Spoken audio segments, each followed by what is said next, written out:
think a lot of the question goes into, what it is that we're trying to achieve when we're out here, obviously, uh, in our offensive philosophy. And that falls on the shoulders of Andy Reid and Matt Nagy. Who calls the plays, who's calling the plays. That's what we said. This is a collaboration of sorts with the guys. And so, obviously, the first 15, the first 25, Andy's probably more in tuned in that. And Nagy kind of takes over. But those guys kind of relate to one another as far as like what they do. Our offense is not a very simple one. It's very complex. Complex meaning we run a lot of motions and do a lot of, if you will, window dressing, meaning we try to move everybody's eyes. It makes defenses um, be unsure of themselves. So that's what we try to do offensively. And the thing is, it's very effective because to make things look the same and it's completely different, right? And so, or make things look completely different and it's the same play, So we actually did that on the touchdown, the first one that we have. But with that, the contention is that Andy and Nagy, or at least this offense, our MO is throwing the football. And we want to be very effective while we're throwing the football because we have somebody back there in Patrick Mahomes, the one Andy's holding on to right now, that can sling the ball around with the best of them, and has shown that. And to me, he's still the best quarterback in football.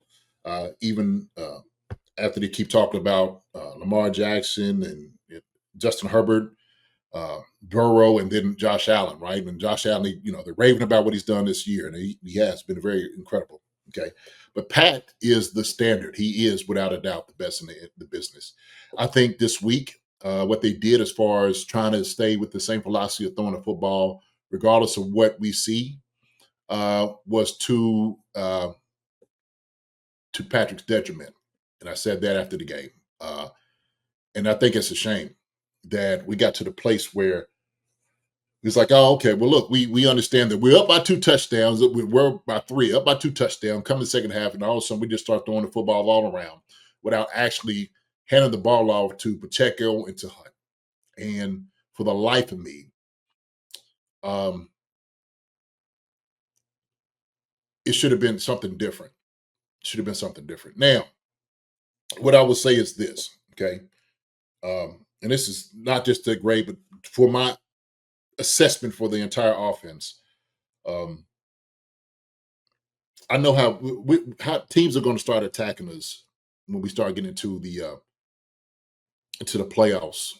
Somewhat similar to what we've seen this past week. Okay, a lot of it was when they were rushing Patrick, they were making sure they were bottling him up. They was pressing all the tackles inside, pushing the guys back, which didn't really give Patrick a lane to run through or even get around. So they made it very tough for him to even just to breathe. And we've seen that. We've seen, toward the third quarter, the fourth, that was the game plan. And we didn't try to get out of our stuff. We didn't try to get after it. Now look, I understand that we're trying to work on our things for the big picture. Okay. It's all about the playoffs, running our things, throwing the football, getting everybody prepared and get them ready. I got that. But we shouldn't be doing it where we put Patrick Mahomes in a position to get hurt. And we could say, hey, he's a quarterback. He's going to be out there in a position to get hurt all the time. But there's also plays you can do to help out against some of the things you're going to see the look of against defense. But I didn't agree with what they were calling third and fourth quarter, very beginning of it. We didn't run the football nearly as much as we should have. I think they agree with that now, even though they have the arrogance and the confidence, I would say confidence, that all their stuff is going to work, right? Hey, look, 3 Super Bowls. Why wouldn't it work, right? Been to 4 in the past 5 years. We're still going to run our stuff. Get it. I understand. But when it comes back and bites you in the tail, it was the problem. That's the issue. So we've seen it this past game. Now, because we want to keep running our stuff, we want to work on these things because it is the bigger picture.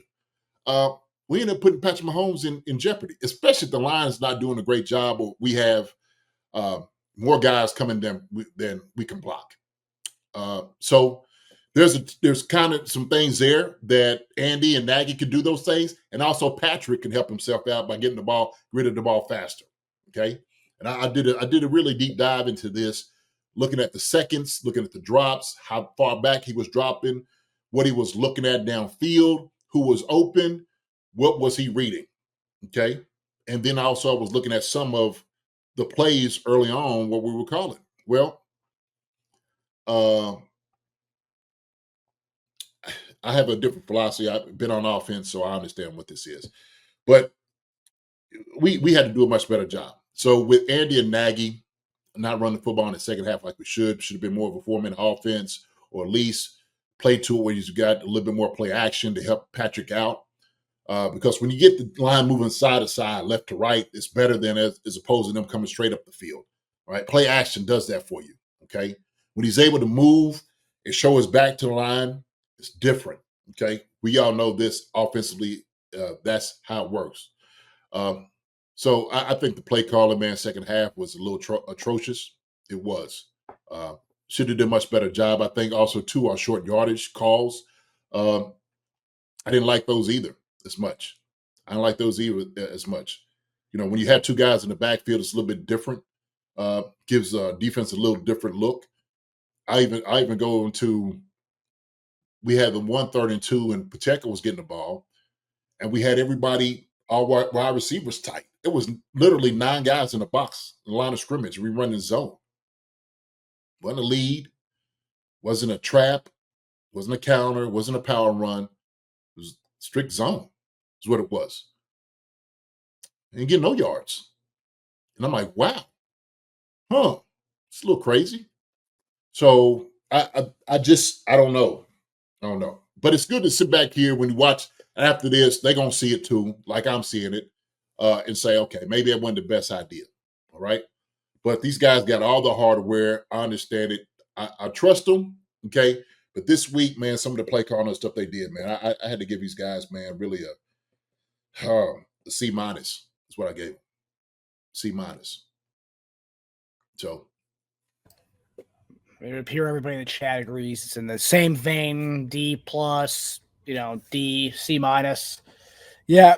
And the thing that's weird is every game the last 4 weeks or so, I mean, I would say this has kind of been a struggle all year long, but like, I feel like at least one time throughout each game, we would go in this like 12 to 14 play drive where everything looks great. We feel like the offense is back. And then it goes right back into this kind of like, this ineptness on offense, ineptitude on offense. And it's like, what's going on? I mean, I've seen a lot of people saying this, but I see, I think it was Witchy, once we were ahead, it seemed they used the game as like a practice to work out the kinks in the long ball. I mean, that's what it seemed like. I don't know if they did that, but that's what it seems like especially yesterday. That's well said right there, Witchy. That's exactly what it looked like. It seemed like that's what I was saying, like in running your stuff, running your philosophy, how you're going to attack the defense. Well, let's go ahead and try to exploit it. Let's do some deep balls. One of those things that we can try to, open up some guys, and then all of a sudden, before you know it, your fearless leader is on the ground getting hit after hit after hit, and he was taking some hits, some shots that I think, to be honest with you, well, I ain't gonna say that. I'm gonna leave that one alone. But I do believe that uh, we should have did much better job than what we did. Andre said that Andy said he should have did a much better job in the third quarter. So that's true. That's absolutely true. So Maria De Jardins says whatever happened with Patrick is for a reason. He needs to give his whole body a rest. His being beaten this season, more protection. Yeah. Uh, yes, I think I understand what you're saying. Yeah, he needs more rest. And I'm gonna say this right off the bat. This is me personally. Uh, I would arrest Patrick these next 2 games. I wouldn't even consider having him play these next 10 days. No, unless he's just, if an ankles is better and it reacts to the treatment that he's getting. I mean, it's a high ankle sprain, and that's something that continued to happen. It can continue to hurt because of the ligaments. I mean, high ankle sprains are the worst sprains you can get on your ankle. Low ankle sprains, because everybody does them, you kind of tweak them every once in a while. They're more easier. You can kind of be able to get past that. Now, also, it depends on the degree, the severity of the ankle injury to what you can do. But sometimes high ankle sprains, man, takes time. You got to tape it up, but his mobility, man, is going to be limited. That's the problem. And so this is what you don't want to linger going into, obviously, the playoffs. Because why? Because Patrick Mahomes is a quarterback that is probably one of the most underrated runners with his legs, extending the ball or extending the play with his legs. We know this. We know this. So now all of a sudden, that's compromised too. That's compromised as well. So some of his magic depends on his legs. So we take that part away from him. Now, it just puts us in a worse situation than we needed to be. Put it that way. Carson Wentz, go to him. I think he's a very capable quarterback to come in. He's won some games in the NFL. Should carry Philly for a long time. Been somewhat of a journeyman these past few years. But Carson Wentz is a very capable quarterback. We got some guys around him that do a great job. Travis Kelce, Noah Gray. You got D-Hop. You got Juju. You got Xavier Worthy. We getting Hollywood Brown back. He's going to get Hollywood Brown. You got Pacheco. And you got Kareem Hunt. So he can do the job. He can do the job. But me, if it was me and my druthers, if it's me, Patrick Mahomes, you have a seat, buddy.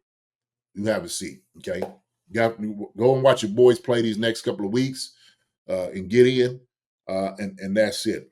We know he's going to get a lot of rest anyway. So you don't want him to get rusty, but you make sure that ankle is fine where it needs to be, because one thing you don't want to do is put him in too early and get re-injured. We don't want that to happen. So all the reports that said that Mahomes, if it was up to him, he would have gone back in. As far as if it was a playoff game, he would have come back in yesterday. If he's good to go, I think the report today, apparently if he's good to go, like if it's not that bad, a severe or high ankle sprain, he's going to play on Saturday. There's no holding him out. That's what the reports are. But I know you're saying if it was up to you, that's what you would do. But I mean, I think what the magic number is 2. So we have a 2-game lead on Buffalo, but we don't have the tiebreaker. So we need to win Houston, Pittsburgh, and then we can rest them the last game of the season because it doesn't matter anymore at that point. Unless we win Saturday and then Buffalo loses on Sunday, then it's like, okay, we don't need to play in the next 2 games. Then you don't play them the 4 days later, and you don't play them the following week. But like I said, I think we're capable of winning these out. I do want a number 1 seed. Of course, I want the number 1 seed for home. I think we will still be able to achieve that with Carson Wentz. And this is where we got to have some trust, man. I think Carson Wentz, man, he's a good quarterback. Big guy, strong guy. He can throw the football. Makes very good decisions. All we had to do was same thing, man, just protect him. Carson Wentz will utilize his checkdowns. I tell you that. That's one thing he does well. And so if he ever gets in a pickle, he has no problem giving it to the back or the tight end out in the flat. No problem whatsoever. But why don't we just establish our running game? How about we attack that? Hollywood Brown coming back too is going to help out tremendously as well. So we can push the ball down the field. Houston has a very capable defense. We know that. So you think the last 3 games, and I'm going to say this about Buffalo too. You keep talking about Buffalo's got New England twice and the Jets. Well, those are no guarantee games for them either. Jets are going to give them a hell of a game. They're going to give him a hell of a game. If Aaron Rodgers plays like he did last time, he'll have a hell of a game. Same thing with New England. New England is the number 1 of those. It could be a trap game for Buffalo. You play them twice in that short amount of time, who's to say? Who's to say? So don't guarantee that Buffalo's going to win it. We got 2 games up on them. Shoot, I think we are very capable coming in, man, and winning those games without Pat. I do. So. Yeah, I agree. And that goes right into our guy, Patrick Mahomes, JD. Obviously, play calling was a bit of a tough one. Obviously, we kind of went over that. But how did you think he played?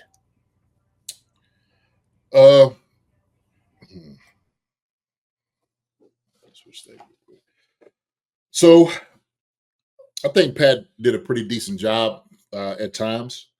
He had some really good throws, really good timing throws, and they still look. They still trying to get the relationship and rapport down between Worthy and him.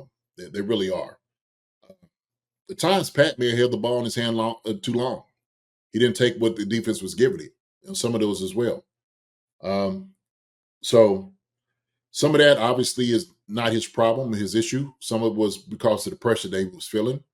But he's got to help himself out. I know once he sees the film, he's like, man, I needed to go ahead and dump it down to like Pacheco, who made a huge gain on one he just dumped out to him in the flat.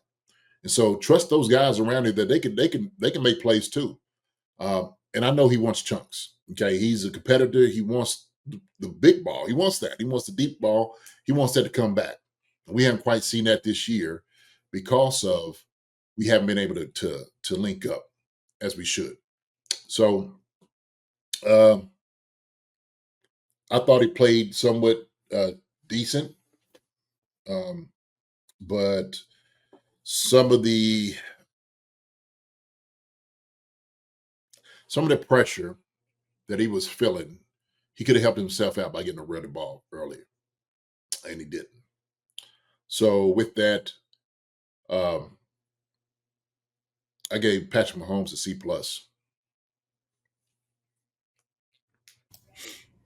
Yeah, right there with you. Dane has a C+ as well. Yeah, the weird thing was, I mean, we talked about it yesterday on the show. Like it was the first half of the game. He's got a drag a little rub right between Juju and Worthy. Worthy comes across his face, and he decides to throw a two-man and a double coverage to Justin Watson. It's like he didn't even look at it. It was right there. He didn't even look at it. He didn't even look at it. At least I didn't see his head turn or his eyes. Like that should be your first read. Well, I have a lot of coaching points on that alone. Okay, Juju could have went up a little bit further. Okay, off the route. If you know it's like 3rd and 4, I think that's what it was. 3rd and 4. Okay, Worthy who's coming on the shallow cross. Juju comes up and he's trying to set the guy. We know it's man. It's man. Immediately you see man. Okay. So Juju goes up. He's got to see the guy that Worthy who's on Worthy. Okay. Make him run the bubble, which he did. Worthy got to come out there screaming, which he kind of did, kind of turned his head. Pat could have got it to him. He catches the football, turns up, first down. Shoot, who's to say? Because they both doubling Justin Watson. If it's sucker done turned it almost to a touchdown, right? We don't know that. We don't know. But absolutely, there was times in the game that Pat, because of some of the passes, incompletes, he had guys he could throw the ball to. He had throw the ball to. So yeah, but he just didn't look at him. And he go up top to Justin Watson. 2 guys on you. I don't know. I mean, I'm questioning throwing a bomb to Justin Watson, regardless, but let alone 2 dudes on Justin Watson. And the fact is, you throw that pass at Worthy. I mean, let's say he doesn't go to the house. That's at least a 40-yard gain right there. Instead, we're punting the ball. Yeah. So yeah, man. So Mike Brennan said Worthy look really good on all the 22 dudes getting open. He's getting open. The one that Pat had, the out route, there's some things he could have helped out on that. Pat would throw a great ball to him. He didn't get out of his break like he should have. That should have been right on the money. And Worthy, he's got to scream up there like he's running a go route, put his foot in the ground, come out the break. Pat put it right there on him. It couldn't have been a better ball. And he just to get out of break. So there's coaching points, obviously. Look, I don't want to be ticky-tack because that's what I started doing. When I started going through and I'm looking at all the things that's wrong, I'm like, hold on, JD. Like, okay, shoot, you know how it goes in football. You're not going to do everything right. How does it look? Let's be objective about these things. Okay. And that's what I did. But, with my coaching hat, I got a ding. Hey, this bad technique doesn't look good. Could have been better. So Worthy could have been better on the shallow cross, could have been better on the out route too. Sure. Okay. Sure. But, we talking about Pat right now, but Pat got a C+ from me though. Yep. Worthy's getting there for sure. Mm-hmm. Yeah. Yeah. We're seeing the positive trajectory we want to be seeing at this time of the season. Week 15, he's getting better each week. So, Look good, man. On the reverses and stuff, look great. Yeah. But by the way, we'll get to the. Well, I guess it is a quarterback topic. The pass that he threw to Worthy. Yeah. They're saying it was a run play, and I don't know how. I mean that was a swing pass, pretty much. Definitely. You going to correct that? Absolutely. It definitely was a swing pass. If he had missed it, they'd have been incomplete pass. Yeah, not a fumble. Yeah. No. Yeah. So you think the NFL will, the staff people will either kind of correct that? I think Thursday is the last day they can do it. Who's that? The NFL, like stat correction, when the stat corrections come out, you think they're going to correct it? Yeah. There's a lot of people, me included, who need that 6 points from Pat. Okay. I hear you. So. Yeah, Mike Brady cost me some money right there. I was going to say, they're going to change your fantasy. Is that going to change your fantasy win along? I need for fantasy. I need it. I started Mahomes over Baker, and I was very close to going with Baker, and I'm very upset. Right? Let's just say I'm very upset with Pat right now. Be upset with them jokers calling it. How about that? Yeah, for sure. Appreciate you, Amda. Side notes: since D-Hop joined, past 16-1 touchdown interception ratio. Pretty good. Appreciate it, my brother. Thank you so much, sir. Thank you so much, man. Hi, everybody. Thanks for watching. Subscribe here to get the latest from the show. Also, be sure to check out the best clips from Chief Concerns. And if you prefer to listen to the show, subscribe and follow us on Apple Podcasts, Spotify, and anywhere else you get your podcasts.